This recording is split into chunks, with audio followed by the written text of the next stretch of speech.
La semaine passée, dans le premier message, on a vu qu'aimer comme Jésus, c'est aimer sans être égoïste. Vous pouvez écouter ce message-là au complet sur notre site web, comme tous les autres messages ou presque qu'on a ici à l'Église. Le verset thème de cette série, c'est Jean 13, 34 et 35, qui dit « Je vous donne un commandement nouveau, dit Jésus, aimez-vous les uns les autres. Oui, aimez-vous les uns les autres, mais le but nouveau, c'est comme je vous ai aimé, dit Jésus. Ayez de l'amour les uns pour les autres. C'est là que le monde autour de vous saura que vous êtes vraiment mes disciples. C'est à l'amour qu'on a, à la manière de Jésus, que les gens vont le voir. D'aimer comme Jésus, ce n'est pas juste cute puis beau. C'est un commandement. Jésus dit, je vous donne un commandement nouveau. C'est quelque chose à vivre, c'est quelque chose à pratiquer. C'est un commandement. Et si nous le faisons, tout le monde saura que nous sommes ses disciples et cela fera une immense différence autour de nous. Croyez-le. Est-ce que vous le croyez vraiment?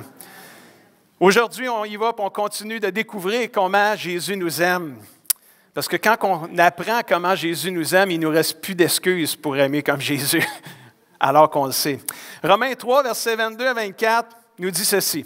« Dieu rend juste les êtres humains par leur foi en Jésus-Christ. Il le fait pour tous ceux qui croient au Seigneur Jésus-Christ, parce qu'il ne fait pas de différence entre eux. Tous ont péché et tous sont privés de la gloire de Dieu. » Fait que ça, il règle ça tout de suite. On est tous dans le même bateau, tout le monde. On est tous des pécheurs privés de la gloire de Dieu.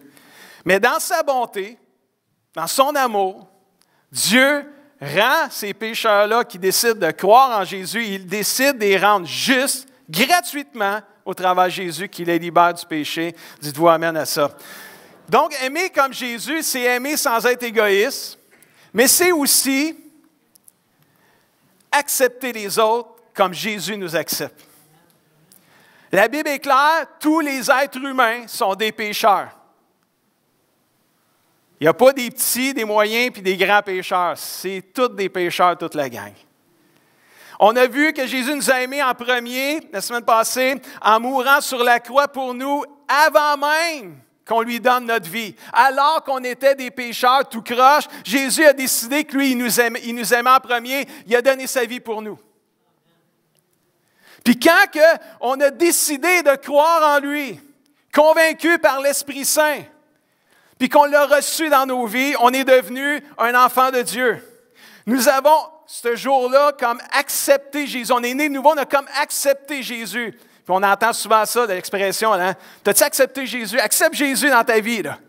Mais accepter Jésus, c'est le recevoir, c'est croire qu'il est mort sur la croix, ressuscité, il est rendu au ciel, il est vivant aujourd'hui, puis on le reçoit dans nos vies. C'est ça, accepter Jésus, là. C'est naître de nouveau. On a accepté Jésus ce jour-là dans notre vie, qu'on a décidé de croire en lui, mais avez-vous réalisé que le jour où vous avez accepté Jésus dans votre vie, avez-vous réalisé que Dieu vous a accepté aussi ce jour-là? Repensez-y, là. Ça, c'est spectaculaire, ça. Là. Parce que recevoir Jésus dans notre vie, après qu'il ait tout fait pour nous, c'est fantastique, mais que Jésus nous accepte, alors que quand on lui a donné notre vie, on était vraiment tout croche. C'est ça que je voulais entendre. On était des pécheurs. On n'était pas dignes de recevoir un tel cadeau merveilleux, la vie éternelle, le pardon de nos péchés. Mais en recevant Jésus, en croyant en lui, Dieu a décidé de nous accepter, lui-ci, tel qu'on était. Et ça, c'est merveilleux et puissant. Il nous a acceptés non pas parce que nous étions une bonne personne, mais peut-être qu'on avait de l'air une bonne personne. Parce que quand même, on a des qualités, là, les êtres humains aussi. Là. On était peut-être des bonnes, mais Dieu ne nous a pas acceptés parce qu'on était des bonnes personnes, parce qu'à ses yeux, on était des pécheurs pareils.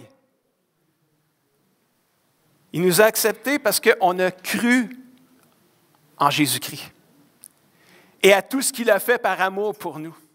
On a accepté Jésus par la foi, mais lui, il nous a acceptés par pure grâce.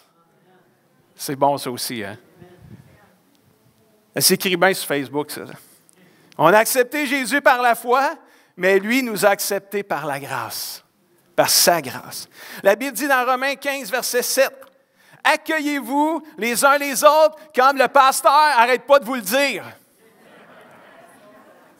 Mais non, c'est vrai que je n'arrête pas de vous le dire, mais c'est pas à cause de ça qu'il faut s'accueillir les uns les autres. C'est à cause, accueillez-vous les uns les autres comme Jésus vous a accueillis pour la gloire de Dieu. Amen.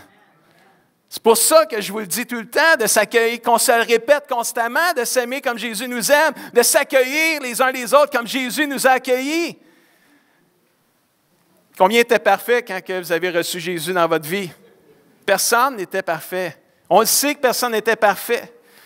J'ai l'impression des fois, quand les gens arrivent à Jésus-Christ, qu'on voudrait qu'ils soient parfaits tout de suite. Est-ce qu'on peut les accueillir de la même manière que Jésus nous a accueillis quand on est venu à lui? Le Seigneur nous demande d'aimer les autres comme lui nous a aimés, en les acceptant et en les accueillant comme lui-même le fait envers nous. Il nous a acceptés tels que nous étions, mais dans son amour et surtout dans sa patience, il est en train de nous transformer et de faire un chef-d'œuvre à sa gloire. Wow! Puis s'il est en train de faire ça pour nous, combien croient qu'il est capable de le faire pour l'autre à côté de toi? Il y a un super verset dans Romains, pas dans Romains, mais dans Philippiens, chapitre 1, verset 6, un classique, plusieurs le connaissent. Je suis sûr d'une chose, Dieu qui a commencé en vous un si bon travail va le continuer jusqu'au bout, jusqu'au jour où le Christ reviendra. Alléluia! Jésus revient bientôt, puis en passant, la semaine prochaine, c'est le titre du message, « Bientôt la fin », je vais parler du retour de Jésus-Christ la semaine prochaine. Acceptons-nous les uns les autres et faisons confiance au Seigneur qui va terminer l'œuvre qu'il a commencée dans nous, mais dans les autres autour de nous aussi. Romains 14, versets 1 à 4, un texte intéressant qui dit « Accueillez celui qui n'a pas une foi solide. Ne critiquez pas ce qu'il pense. » Quand même. Par exemple, quelqu'un croit qu'il peut manger de tout. Et dans ce temps-là, la viande sacrifiée aux idoles, ça faisait partie des discussions dans ce temps-là. Il y en a que ça ne les dérangeait pas, puis il y en a que ça les dérangeait. Il y en a que ça scandalisait bien raide de voir quelqu'un manger de la viande sacrifiée aux idoles, puis il y en a d'autres, eux autres, c'était de la viande, c'était de la viande. Ils priaient, ils rendraient grâce, puis il n'y avait pas de problème. Par exemple, quelqu'un croit qu'il peut manger de tout, mais quelqu'un d'autre qui n'a pas une foi solide mange seulement des légumes. Celui qui mange de tout ne doit pas mépriser celui qui ne mange que certains légumes. Comprenez? On ne méprise pas l'autre. Puis celui qui ne mange pas de tout ne doit pas juger celui qui mange de tout. Pourquoi? Parce que Dieu l'a accueilli. Qui es-tu, toi, pour juger le serviteur ou ton prochain? S'il reste debout ou s'il tombe, ce n'est pas de tes affaires. Parce que la Bible a dit, c'est l'affaire de son maître. Puis mieux que ça, il va rester debout parce que le Seigneur est capable de le soutenir et de relever s'il tombe. Alléluia! Ah, ça, c'est vraiment bon. Moi, j'aime ça. Moi, ce verset-là, il m'allume. Là. Qui es-tu ou qui sommes-nous, je vais me mettre dedans, pour juger notre prochain? S'il reste debout ou s'il tombe, ce n'est même pas de nos affaires. Ça regarde le maître. Mais il va rester debout parce que le Seigneur est capable de le soutenir et de le relever s'il tombe. Quelle inspiration! Famille de Dieu, aimons-nous les uns les autres en s'acceptant comme Jésus nous a acceptés. En faisant confiance au Seigneur qui va prendre soin de mon prochain. En faisant confiance au Seigneur qu'il n'est peut-être pas rendu ce que moi je voudrais qu'il soit rendu, mais écoute, c'est le Seigneur, c'est lui le maître. Seigneur, occupe-toi-en. Il y a des fois, c'est mieux de remettre au Seigneur les gens qu'essayer de nous autres nous en occuper nous-mêmes. Tu sais, moi, là, ça fait des années que je suis au Seigneur. Là. Ça fait des années. Là. J'ai 51 ans. Là. Je suis arrivé à l'Église, j'avais 7 ans. Ça fait un bout, là. Je sais qu'il y en a, ça fait un plus grand bout que moi. Puis, je ne suis même pas encore arrivé à la perfection après toutes ces 40 quelques années. C'est triste quand même. Après 40 ans de vie chrétienne, je ne suis même pas encore parfait. J'ai-tu hâte que le Seigneur revienne? Puis ceux qui rient, là, puis que ça fait plus de 40 ans, vous n'êtes pas plus rendus parfaits, vous autres non plus, là. Puis les jeunes, là, pas juste les jeunes, mais les jeunes chrétiens, découragez-vous pas, parce qu'on est encore là 40 ans plus tard. Alléluia. Même si on n'est pas parfait encore, on est encore là parce qu'on croit en Jésus-Christ, on croit dans sa grâce, on croit dans son amour, parce que le Seigneur, quand on tombe, il nous relève. Alléluia. Pour ça qu'on est encore là. Mais on a de l'espoir, un jour, on va voir notre Dieu, on va être face à face avec lui pour l'éternité, puis il n'y en aura plus de péché. Alléluia. On ne lâchera pas, frères et sœurs. Mais on regarde nos vies depuis le jour où on a donné notre vie au Seigneur. Puis oui, on a changé. On n'est pas parfait, mais il y a eu des transformations, il y a eu des changements parce que Dieu nous aime. Puis Dieu, il nous transforme. Puis à quelque part, à un moment donné, on comprend qu'il faut se laisser transformer aussi par le Seigneur. Et on vit toutes sortes de choses. On fait des erreurs, à un moment donné, on s'en rend compte. On va demander pardon. On se repent, on se relève et on grandit. Alléluia. Et on est différent, on est plus fort encore. Mais il y a des moments où des fois, on est plus faible. C'est pour ça qu'il faut arrêter de se mépriser, il faut arrêter de juger les uns les autres, parce que alors que tu pointes du doigt, c'est sûr qu'il y a 3 doigts qui pointent vers toi. Puis quand même, tu ferais ça de même, là, pour être sûr qu'il n'y ait pas de doigts qui reviennent. Mais le Seigneur, il dit, quand tu juges, tu vas être jugé de la même manière. C'est un boomerang quand on pointe les autres. Anyway, pointe-le à 1 doigt, pointe-le à 5 doigts, ça va revenir pareil sur toi. Frères et sœurs, aimons-nous les uns les autres en s'acceptant comme Jésus nous a acceptés. Quelqu'un dit amen à ça. Si Jésus ne nous avait pas acceptés, on ne serait même pas ici personne ce matin. Deuxième point, Éphésiens chapitre 2, verset 8. Car c'est par là, dites-le avec moi, la grâce que vous êtes sauvés. Par le moyen de la foi, cela ne vient pas de vous, c'est un cadeau du ciel, c'est un cadeau de Dieu. Amen, alléluia. 2 Timothée 1,9 nous dit, c'est lui qui nous a sauvés, il nous a appelés à être son peuple, non à cause de nos bonnes actions, mais à cause de son propre plan et surtout à cause de sa grâce. Il nous a accordé cette grâce, le Seigneur Dieu, par Jésus-Christ. Aimer comme Jésus, c'est accepter les autres comme lui nous a acceptés, mais c'est aussi offrir la grâce aux autres comme Jésus nous l'offre également. Qui est un enfant de Dieu aujourd'hui, né de nouveau, vous avez reçu Jésus dans votre cœur? Levez la main et soyez fiers de ça, je ne vous pognerai pas, là. Ce n'est pas un piège. Là. Moi, je suis fier d'être un enfant de Dieu. Je suis heureux d'être un enfant de Dieu. Je suis fier que mon Seigneur, c'est Jésus-Christ. Mais je veux qu'on sache, qu'on réalise que nous qui sommes enfants de Dieu ce matin, là, on a reçu une bonne dose de grâce de la part du Seigneur quand on a reçu Jésus dans notre vie. Une solide dose de grâce. Puis comme on n'est pas parfait encore, je viens de le dire tantôt, on va avoir besoin encore de toujours une bonne dose de grâce infinie de Dieu pour se rendre jusqu'au bout. Alléluia.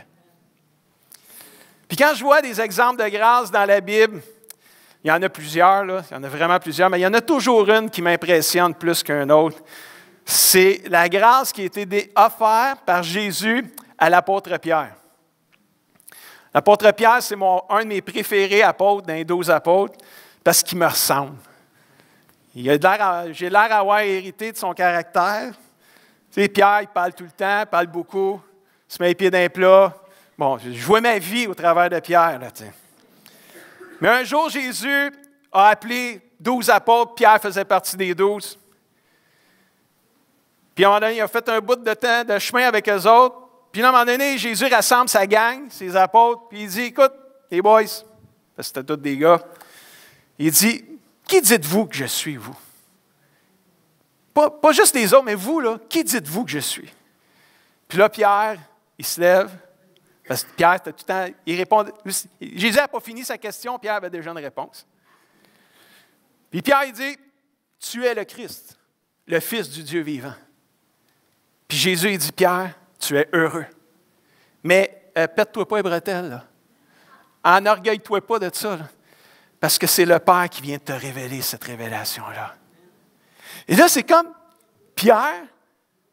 C'est comme, il vient de recevoir, il a fait un bout de chemin avec Jésus, puis là, il reçoit une révélation puissante, là, parce que Jésus a dit, sur cette déclaration-là, je vais bâtir mon Église et les portes de l'enfer ne pourront rien faire contre elle. C'était toute une déclaration que Pierre... Mais là, Pierre, il vient de recevoir une déclaration, puis Jésus, il dit, c'est le Père qui t'a révélé ça, là, pète-toi pas les bretelles avec ça. C'est une expression pour dire, enfle-toi pas d'orgueil. C'est le Père qui t'a révélé ça.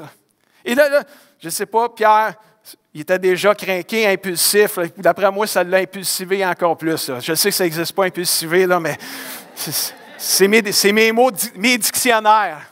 Mes mots du dictionnaire. Moi, j'aime ça. C'est le regard de Denise, ça n'a pas de prix. Là, tu sais.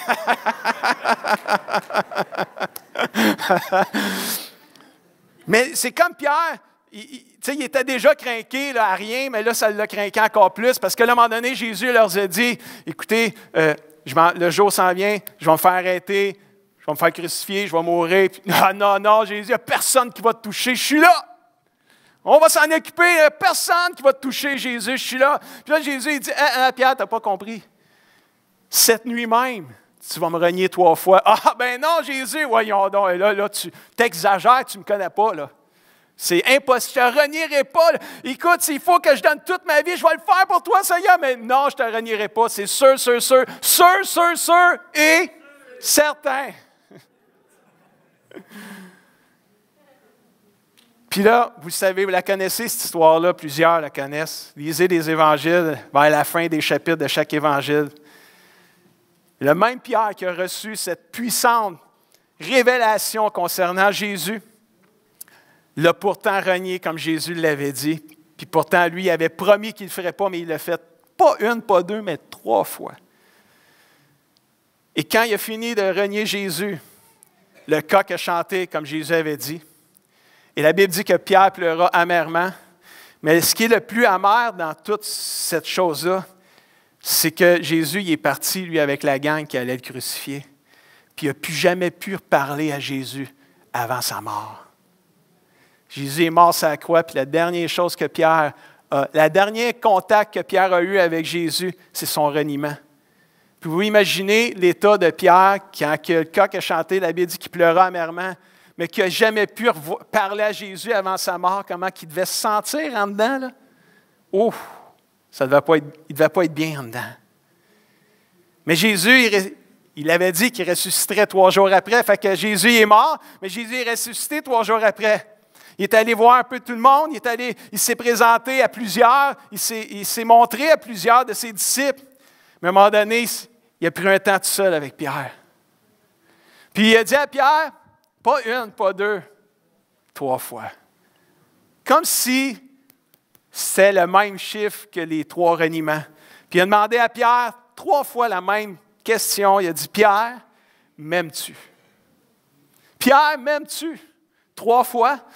Et à chaque fois, Pierre a dit, ben, tu le sais, Seigneur, que je t'aime. Puis la 3e fois, il est un petit peu là, tanné. Je te l'ai dit, ça fait 3 fois. Là. Ça fait 3 fois que je le dis. Là. Mais Jésus il savait ce qu'il faisait quand il disait ça. Mais moi, ce qui m'a impressionné, ce n'est pas que Jésus il ait posé la question, Pierre, m'aimes-tu? Puis que Pierre a répondu, je t'aime, parce que c'était comme sûr que Pierre répondrait, oui, je t'aime. Tu sais. Moi, ce qui m'a impressionné dans cette conversation-là avec Jésus, c'est que Jésus, à chaque fois que Pierre disait, oui, je t'aime, Jésus lui répondait, paie mes brebis. En voulant dire, prends soin des miens, prends soin de mes disciples, prends soin de mes enfants, prends soin de mon peuple. Moi, là, ça me renverse, ça. Là.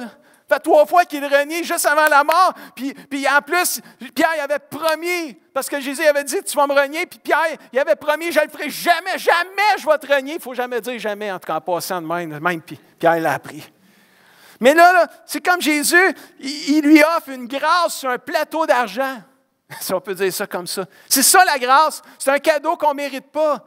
Puis là, Jésus, il dit, tu m'aimes-tu? Oui, je t'aime. Prends soin de mes brebis. Mais il l'a renié 3-4 jours avant, ou je ne sais pas combien de jours avant, là, je ne sais pas quand c'est arrivé après que Jésus est ressuscité, qu'il a vu Pierre. Je n'ai pas compté les jours, mais hey, Jésus, il t'a renié en pleine face, puis tu lui avais dit qu'il te ferait, puis il avait promis qu'il ne le ferait pas, puis il l'a fait, il n'est pas fiable, tu ne peux pas te fier là-dessus. Tu vois, c'est un gars, il parle ben trop, ce gars-là. Les bottines ne suivent pas les babines, hein, on entend souvent celle-là. Hein. Ça veut dire Jésus, il voyait de quoi que nous, on ne voyait pas. Que les humains, on ne voit pas. Jésus, il y a une grâce incroyable. Puis moi, là, quand je vois ça, ça m'inspire. Moi, la grâce, là, elle ne me pousse pas à commettre des péchés, elle me pousse à me repentir si je tombe. Je sais que je peux compter sur sa grâce.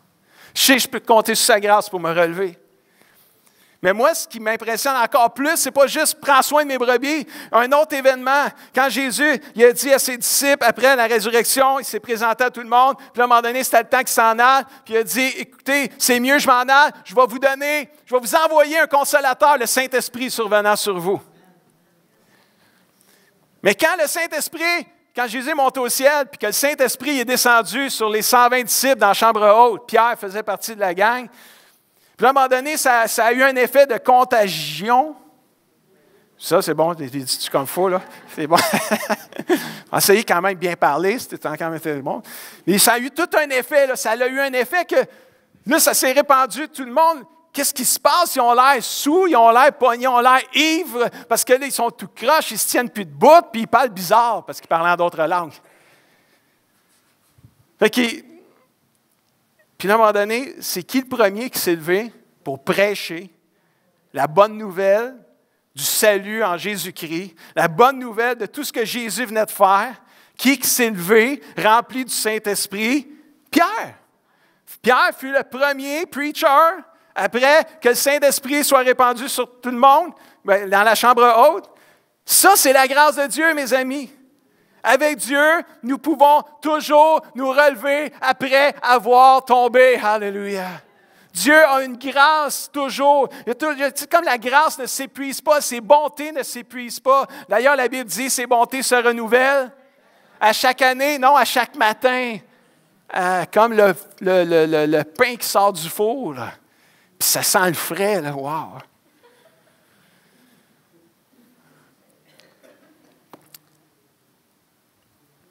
Dieu, il nous demande, pas Dieu, Jésus, ben, c'est Dieu aussi.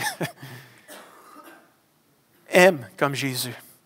Aimer comme Jésus, c'est offrir la grâce aux autres comme Jésus nous l'offre à nous aussi. J'ai parlé de l'apôtre Pierre, mais vous avez peut-être votre propre histoire. Votre propre histoire où ce que Jésus vous a fait de grâce alors que vous méritiez plus ou moins que la grâce. Mais Jésus vous a fait grâce. Ça me fait penser aussi à la femme qui a été surprise à commettre l'adultère dans la Bible, dans l'Évangile de Jean, au chapitre 8. Quand on a surpris la femme à commettre l'adultère, je ne sais pas ce qu'ils ont fait avec l'homme, on n'en parle pas, ils doivent l'avoir laissé aller, je ne sais pas où il est parti en courant, je ne sais pas trop, mais il y a juste la femme qui s'est ramassée devant Jésus. Puis là, les religieux de l'époque l'ont emmené à Jésus, puis ont dit, « Hey, Jésus, on a pogné cette femme-là dans l'adultère, puis la loi a dit de lapider de telle femme. » Puis ça, c'était vrai, c'était la loi, là. La loi, c'est la loi. Jésus il a dit aux religieux ceci dans Jean 8, verset 7, il a dit, « OK, c'est correct, que celui de vous qui n'a jamais péché, lui jette la première pierre. » C'était solide. Là. Moi, quand Jésus répond de même, là, je suis vraiment content de... Moi, je lis ces histoires-là, puis ça m'allume de Jésus. Vraiment, là, on dirait qu'il ne se faisait jamais prendre avec les religieux. Il y avait toujours la phrase pour les avoir. Tu sais, t'es cassé, là, je ne sais pas si ça a pogné ça. Tu sais, il y a un film, à un moment donné, t'es cassé, là, mais Jésus, il cassait toujours les jambes de ces religieux-là. Il arrivait toujours avec la phrase solide. Là. C'est vrai que la loi dit ça, mais si vous n'avez jamais péché, let's go, lapidez-la, le premier. Vas-y, le premier, allez-y, je vous donne la chance. Il y en avait juste un dans la gang qui pouvait la lapider, c'était Jésus. C'était lui, il était parfait. C'était lui qui n'avait jamais péché, c'était le seul. Puis là, l'histoire continue, puis dans Jean, au verset 10, tout le monde était parti, puis Jésus dit à la femme, « Personne ne t'a condamné? » Au verset 11, la dame dit, « Personne, lui répondit-elle. » Alors Jésus reprit et lui dit, « Je ne te condamne pas non plus. Va, mais désormais, dites-le avec moi, ne pêche plus. » Encore, on voit Jésus offrant la grâce à cette femme-là, tout en lui disant la vérité avec grâce et amour. Mes amis, on n'a pas besoin de condamner les gens. Oui, on a besoin parfois de leur dire la vérité avec amour et avec grâce, mais on a besoin de leur offrir la même grâce que Jésus nous a offert et nous l'offre encore aujourd'hui. Disons la vérité avec amour, avec grâce, mais donnons-leur la chance de recevoir cette grâce-là. Ce n'est pas à nous à les condamner, on n'est pas les juges de ce monde, frères et sœurs. Le meilleur juge, c'est Jésus-Christ lui-même. Aimer comme Jésus, c'est accepter les autres comme Jésus nous accepte. C'est offrir la grâce aux autres comme Jésus nous l'offre. Puis ça va être impossible de parler d'aimer comme Jésus sans parler du prochain verset. Éphésiens 4, 32, « Soyez bons les uns pour les autres. Ayez un cœur plein de tendresse. Pardonnez-vous les uns les autres, comme Dieu vous a pardonné en Jésus-Christ. Aimer comme Jésus, c'est aussi pardonner aux autres comme Jésus nous pardonne. Impossible de ne pas parler du pardon quand on parle d'aimer comme Jésus. C'est juste impossible. Ça vient avec l'amour à la manière de Jésus. Il y a tellement de versets dans la Bible qui parlent du pardon. Il y a tellement d'occasions qu'on a d'être blessé, d'être frustré par les gens, par des situations où le pardon, on est confronté à pardonner. Il y a tellement de situations. Et Jésus lui-même, alors qu'il a enseigné à ses disciples comment prier, et c'est la prière du Notre Père, il y a une phrase qui dit « Pardonne-nous nos offenses, Seigneur, comme nous pardonnons à ceux qui nous ont offensés. » C'est spécial, pareil, que Jésus, dans sa prière du Notre Père, a dit ça, cette phrase-là. Il n'a pas juste dit « Pardonne-nous nos offenses », on ne dit pas juste « Pardonne-nous nos offenses », comme si c'était sûr qu'on offenserait le Seigneur par nos actions. Mais il ajoute « Comme nous pardonnons aussi à ceux qui nous ont offensés », comme s'il y a des gens qui nous offenseraient.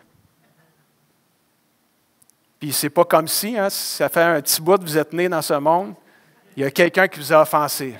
C'est sûr, bébé Liam qui vient d'arriver, qui a juste 2 semaines, les bébés qui viennent d'arriver, ils n'ont pas encore été offensés. Là. Mais ça va venir, ça vient assez vite, ça, cette affaire-là. Là. Quand ça commence à marcher, puis quand ça commence à courir, puis ils arrivent dans une garderie, ça paraît tout de suite qu'ils sont offensés. Ils volent les jouets des autres, puis ils se poussent, puis c'est tout le kit. On a tout fait ça, vous n'en rappelez plus, ceux qui sont grands. Là. Pardonne-nous nos offenses comme nous pardonnons à ceux qui nous ont offensés. Mais Jésus, là, il a pardonné à tous ceux qui l'ont crucifié, sans même que ces derniers lui demandent pardon. C'est ça qui est beau avec Jésus. Jésus a pardonné à ceux qui l'ont crucifié avec une souffrance puis avec une cruauté épouvantable. Puis Jésus, sans croix, avant même de mourir, a dit « Père, pardonne-leur » parce qu'ils ne savent pas ce qu'ils font. Puis il n'y a personne qui a demandé pardon. Là. Jésus a offert le pardon sans même que quelqu'un y ait demandé parmi ceux qui l'avaient offensé et blessé. Comment il a fait ça?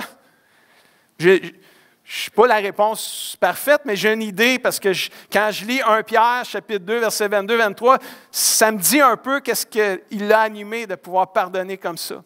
Lui qui n'a pas commis de péché et dans la bouche duquel on n'a pas trouvé de tromperie. Lui qui, insulté par les gens, ne rendait pas l'insulte. Lui qui était maltraité par ceux qui l'ont crucifié, entre autres, ne faisait même pas de menace, mais s'en remettait à celui qui juge justement. Je pense que c'est une des raisons pourquoi Jésus a pu garder son cœur pur. C'est qu'il s'en est remis à Dieu, le juste juge. Pourquoi pas faire la même chose pour nous aussi envers les gens qui nous ont offensés, puis de les remettre au Seigneur, le juste juge.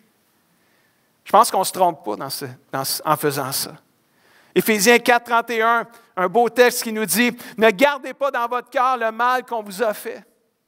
Ne vous énervez pas. Ne vous mettez pas en colère. Faites disparaître de chez vous les cris, les insultes, le mal sous toutes ses formes. Ne gardez pas dans votre cœur le mal qu'on vous a fait. » On appelle ça de l'amertume. Puis là, je me suis posé la question, tu sais, c'est facile de prêcher ça un dimanche matin. Tu sais, tout le monde t'aime, tout le monde te regarde, tout le monde sont heureux, tout le monde sont joyeux. Tu sais, Jésus est présent, Jésus est fidèle. On l'a chanté tout le matin avec les super chants d'Alex. Jésus est fidèle. Écoute, on n'a rien dans notre cœur.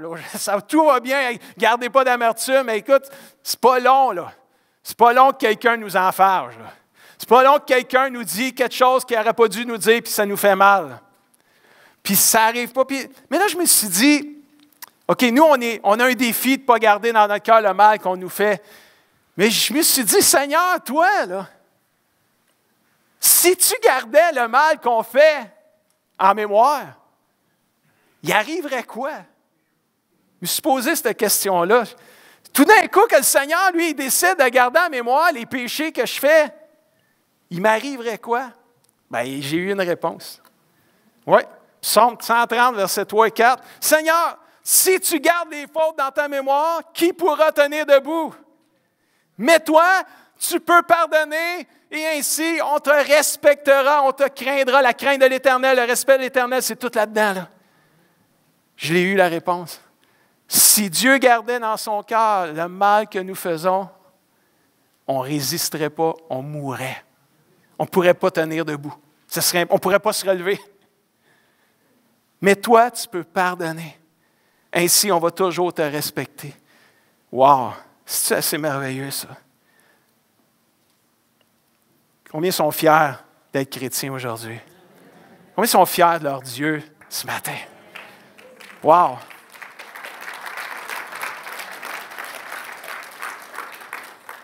Lorsqu'on vient à lui et on demande pardon pour nos péchés, sachez-le, il ne garde pas nos péchés en mémoire. Sinon, on ne serait pas capable de se relever. Wow, c'est fantastique ça. Puis après ça, tu lis Hébreux 12, 15, puis ça dit « Veillez à ce que personne ne se prive de quoi? De la grâce de Dieu. Arrangeons-nous pour que tout le monde puisse goûter à cette grâce-là autour de nous. Ne soyons pas les gens qui empêchons les gens de goûter à la grâce de Dieu. Soyons les gens qui facilitent la grâce de Dieu partout autour d'eux autres. Puis faisons confiance au Seigneur pour le reste. Alléluia. Veillons à ce que personne ne se prive de la grâce de Dieu et surtout à ce qu'aucune racine d'amertume produisant des petits, des rejetons, c'est des petits, ça. Moi, là, quand je pense racine d'amertume, la première image qui me vient dans la tête, c'est des mauvaises herbes. Les mauvaises herbes. Ça, des mauvaises herbes, là, ça pousse partout. Ça pousse partout, tout seul. Il y a même quelqu'un hier, parce qu'on check des affaires pour notre gazon qui est rempli de mauvaises herbes. On a des mauvaises herbes, on a quelques touffes de gazon. Puis là, la personne a dit, même si tu mets des poches de terre noire à 4 poches pour 5 piastres, une pièce et 25 la poche. Pas cher, ça va être gros deal. C'est parce que ouvre la poche, là, laisse la terre dans la poche, fais juste l'ouvrir. Mets ça au soleil, là, tu vas voir dans quelques jours, là, il va y avoir du verre qui va pousser là-dedans. Puis c'est pas du gazon, de la mauvaise herbe. Nous, tu mets ça pour qu'il y ait du gazon qui pousse quand tu mets de la semence à gazon. Mais il y a autant de mauvaises herbes. Il y a de la mauvaise herbe, elle pousse partout, partout, partout. L'amertume, ça produit des petits partout. Partout. Fait que, quand vous voyez de la mauvaise herbe à cette heure, pensez à l'amertume. Ça pousse tout seul. Aussitôt qu'une racine d'amertume, faites attention, si vous ne la détruisez pas, cette racine-là, elle va faire des petits. Elle va faire d'autres amertumes, d'autres choses. C'est quoi qui va être le plus affecté ou infecté? Ce n'est pas juste nous autres, c'est aussi tout le monde. C'est nous, mais les autres autour de nous. Parce que moi, mon gazon chez nous, là, il affecte, le bon gazon, il est affecté par toutes les foutues de mauvaises herbes qu'il y a partout autour. Puis là, ils disent, là, enlève tout ton gazon, mets de la belle terre noire, super noire, là, engraissée là, à quelque part, je ne sais pas où, dans le Québec. Là. Puis tu vas juste avoir moins de mauvaises herbes. Mais tu ne seras jamais. Puis même, tu achètes des poches de semences, c'est écrit 99,9% des semences qui n'ont pas de mauvaises herbes là-dedans, garantie à 99,9%. Tu ne seras même pas capable d'écrire 100% parce que le 0,1%, là, il en fait-tu de la mauvaise herbe pareil? Puis là, je parle de mauvaise herbe, mais toujours en lien avec l'amertume. N'oubliez pas, je n'ai pas perdu mon sujet, là. L'amertume, mauvaise herbe, je vous le dis, c'est des images qui restent. Puis le Saint-Esprit, il peut nous parler au travers de ça. Parce que le Saint-Esprit, il nous parle par des images. Des fois. Aimer comme Jésus,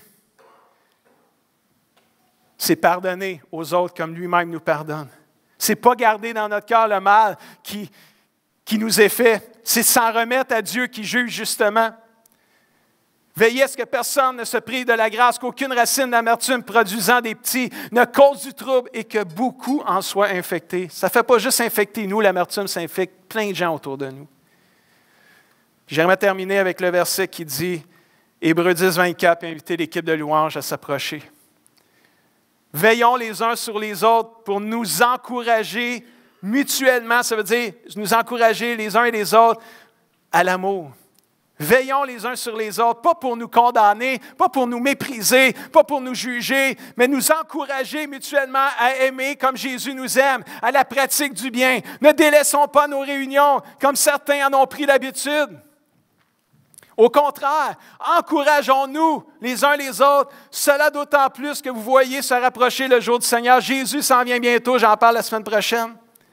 Mais en attendant, ce n'est pas pointons-nous les uns les autres, ce n'est pas jugeons-nous, méprisons-nous les uns les autres, c'est encourageons-nous les uns les autres. Alléluia. Quand ça fait longtemps que quelqu'un n'est pas venu à l'Église, ce n'est pas juste d'arriver et de dire « Hey, ça fait un bout qu'on t'a pas vu à l'Église, qu'est-ce qui arrive avec toi? » Tu peux faire ça différemment avec plus d'amour, plus de grâce. Il faut s'encourager. Tu peux juste dire, c'est un bout que je ne t'ai pas vu. Il t'est arrivé quelque chose? On peut-tu t'aider? Peux-tu prier pour toi? Ça change. Ça change la réception de l'autre. Ou que l'autre va peut-être partager justement, il m'est arrivé quelque chose. Puis vu que tu veux prier pour moi, prie pour ça. J'ai besoin de prière, c'est ainsi. Ça change toute la game. Qu'est-ce qui t'arrive? Qu'est-ce qui se passe avec toi? Tu es en train de rétrograder? Non, mais il y a des chrétiens qui ça sort tout seul, ces phrases-là. Mais ces phrases-là, ça brise, ça fait mal, ça blesse. Puis si on en a dit des phrases de même, je vous le dis au nom du Seigneur Jésus-Christ, repentez-vous. Demandez pardon à Dieu d'avoir dit des phrases comme ça à quelqu'un. Parce que si Jésus te traiterait comme tu traites l'autre personne, tu ne passerais pas le test, je te le dis. Aimer comme Jésus, c'est accepter les autres comme Jésus nous accepte. C'est offrir la grâce aux autres comme Jésus nous l'offre. C'est pardonner aux autres comme Jésus nous pardonne. Aimer comme Jésus, c'est aimer sans être égoïste. Si nous pouvions nous aimer les uns les autres comme Jésus nous aime, cela ferait une grande différence partout autour de nous. Quelqu'un dit amen à ça. Qui veut une injection d'amour dans sa vie? Alléluia. Une injection d'amour divin dans sa vie ce matin. Alléluia. Aimer comme Jésus, c'est plus que ça encore. Ça me fait penser, j'ai plus de versets là, mais vous pouvez peut-être commencer à jouer quelque chose. Aimer, je pense à Jésus qui est parti au ciel. Jésus, qu'est-ce qu'il fait pour nous maintenant? Il intercède pour nous, il prie pour nous. Fait qu'aimer les autres comme Jésus nous aime, c'est aussi prier et intercéder pour les autres autour de nous autres. Si vous voyez quelqu'un qui est plus en difficulté, c'est le temps de prier et d'intercéder pour cette personne-là. C'est ce qu'elle a le plus de besoin, puis l'entourer d'amour. Alléluia. Parce que l'amour et la grâce de Dieu vont toujours tendre la main pour relever. La Bible dit, l'Éternel affermit les pas de l'homme dans Psaume, ou Proverbe, je ne sais plus lequel, là, c'est un des deux. L'Éternel affermit les pas de l'homme.